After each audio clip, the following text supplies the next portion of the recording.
रोज एक नई कहानी देखने के लिए चैनल को सब्सक्राइब करें और बेल आइकन दबाना ना भूलें। बसंतपुर गांव में पन्ना अपनी पत्नी बसंती के साथ रहा करता था। बसंती और पन्ना दोनों बहुत मेहनत करके खिलौने बनाते थे और उन्हें बाजार में बेचकर अपना घर चलाया करते थे। लेकिन पन्ना बहुत ही भोला भाला था। जब भी वो खिलौने बेचने जाया करता था तो उससे कोई ना कोई गड़बड़ हो जाती थी। देखिए जी, आज भी आप 25 खिलौनों के हिसाब से बहुत कम पैसे लाए हैं। अब मुझे बताइए, बाकी पैसे कहाँ गए? किसी को आपने उधार दिया है या किसी से कम पैसे लिए? बसंती, तुम तो जानती हो ना मैं कितना दयालु हूँ। एक छोटा सा बच्चा रास्ते में खिलौने देखकर रो रहा था। मैंने उसे एक खिलौना दे दिया और वो बहुत खुश हो गया। हे भगवान, ये आप समझते क्यों नहीं हैं? अगर हम बच्चों को ऐसे ही मुफ्त में खिलौने देने शुरू कर देंगे तो ना तो हमें मुनाफा होगा, ना ही हमारे खिलौनों की लागत निकलेगी। हाँ, ये तो मैं भी जानता हूँ, लेकिन तुम तो जानती ही हो, छोटे बच्चे भगवान का रूप होते हैं। अगर ऐसा है तो तुम रोज ही बच्चों को मुफ्त में खिलौने बांटो। मैं भी देखती हूँ ये सब देखकर क्या तुम्हारे भगवान आते हैं या नहीं। अच्छा बाबा, आगे से ध्यान रखूंगा। मुझे मुफ्त में खिलौने नहीं देने चाहिए, चाहे जो हो जाए। बसंती पन्ना को खूब डांट लगाती है, लेकिन पन्ना का दिल तो बच्चों के लिए हमेशा ही पिघल जाता था। अब देर रात बसंती और पन्ना दोनों खिलौने बनाते हैं और पन्ना अगली सुबह खिलौने ले लो, हाथी घोड़े और डमरू प्यारे प्यारे खिलौने ले लो। अरे पन्ना, जरा मुझे एक डमरू तो देना। मेरे भोला ने कल से रो रो कर घर को सर पर उठा रखा है। अरे लो ना रज्जो भाभी, बताओ कितने दे दूं? 2 के 4, सब एक से बढ़कर एक हैं। अरे पन्ना, बस एक ही चाहिए। देख ले तू कौन सा सही है, जो कुछ दिन चल जाए।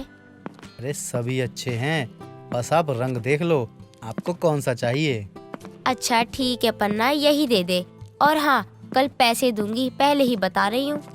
अरे रुको तो जरा, रज्जो भाभी रुको तो। अरे कल देती हूँ तेरे पैसे, अभी मेरा भोला रो रहा होगा, देखूं कहीं उसके रोने से बाढ़ ना आ जाए। सत्यानाश, आज तो गई भैंस पानी में। पहला ही खिलौना, वो भी उधारी। अब तो पक्का सारे खिलौने उधारी पर ही निकलने वाले हैं। और अगर ऐसा हुआ तो बसंती तो मुझे घर में घुसने ही नहीं देगी। पन्ना जैसा सोच रहा था ठीक वैसा ही हुआ।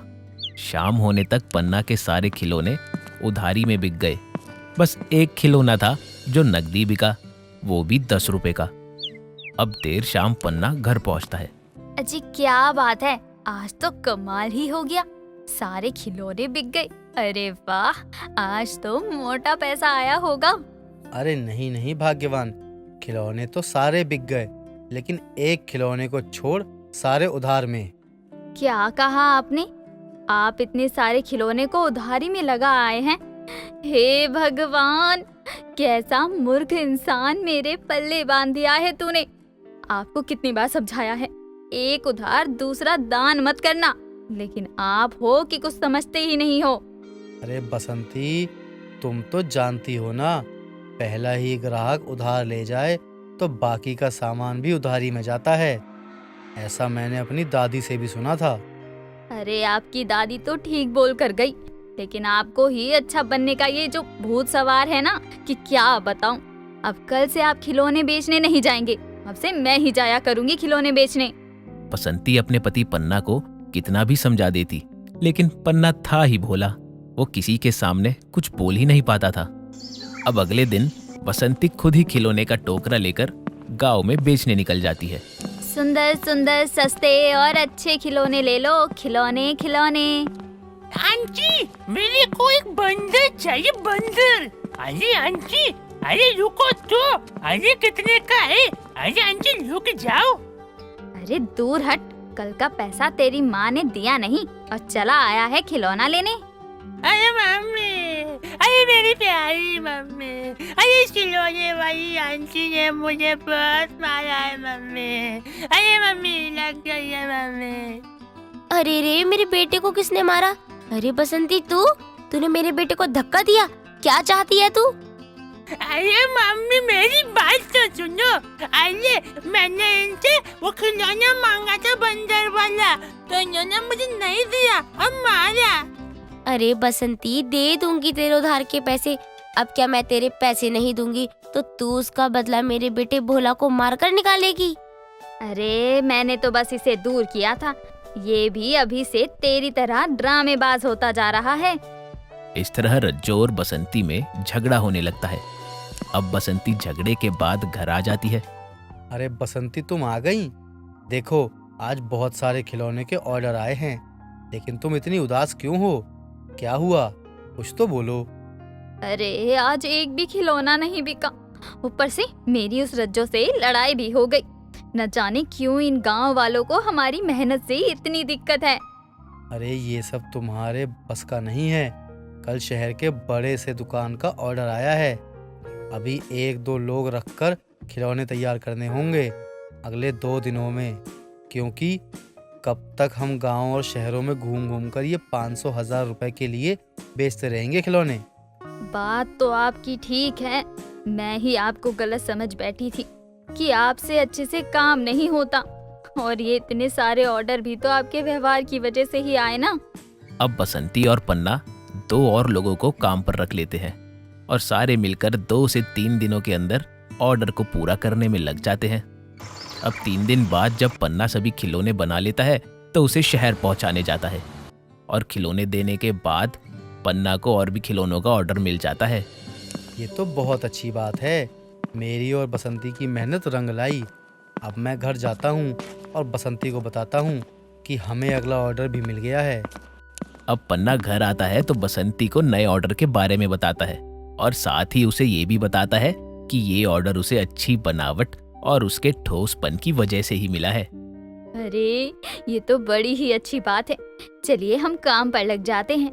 अब तो हमारे खिलौनों का व्यापार शुरू हो गया है। मुझे तो बहुत खुशी हो रही है। 2 दिन बाद वो बाकी के खिलौने लेकर फिर से शहर की तरफ जाते हैं, और इस बार राजू भी उनके साथ जाता है।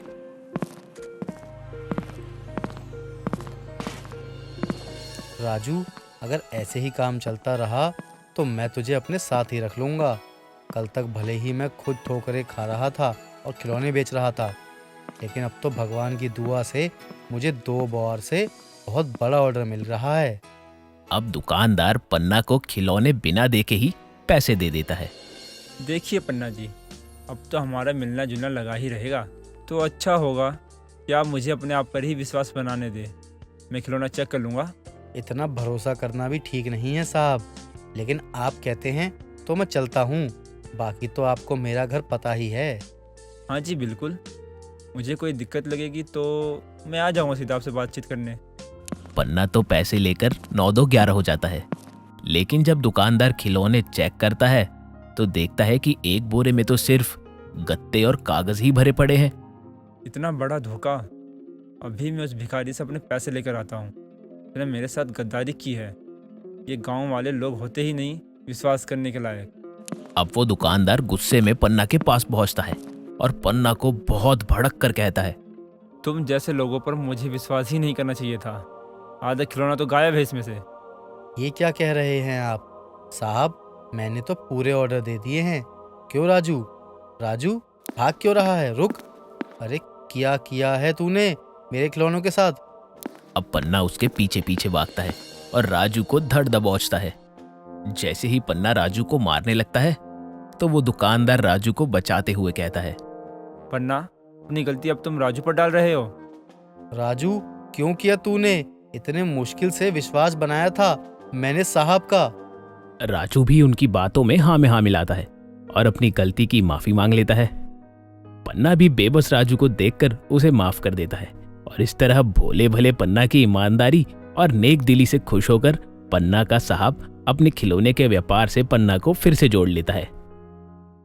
दोस्तों, अगर आपको ये कहानी पसंद आई तो इसे लाइक करें, शेयर करें और कमेंट करके बताएं कि कहानी में आपको सबसे अच्छा क्या लगा।